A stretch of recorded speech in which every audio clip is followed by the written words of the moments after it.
Hi, happy Tuesday. I'm Deb Pervin, and this week, our Tuesday tweak is about your monthly financial statements.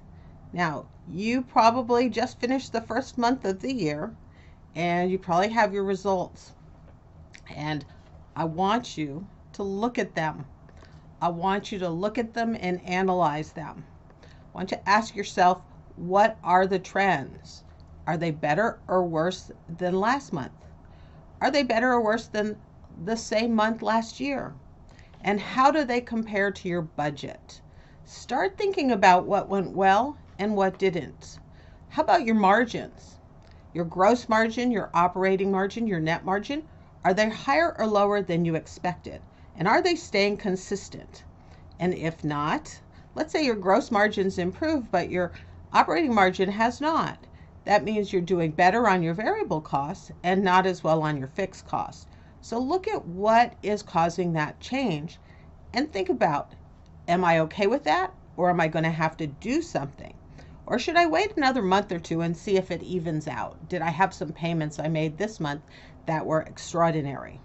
So really think about what's going on each month so you can make better decisions managing your business.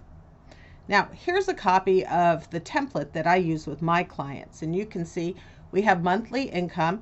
This is January, so the management financials with the cost of goods and variable costs and the fixed costs, prior year, the budget, and then the variance. And the variance is red when it's more than we expected and green when it's less than we expected.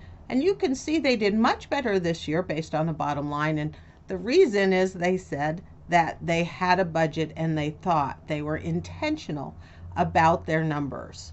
So this is a really good template to use to look at your numbers month over month. Now, the last thing I want to leave you with is this is a question I get asked all the time. Should I share my numbers with my leadership team or with my crew?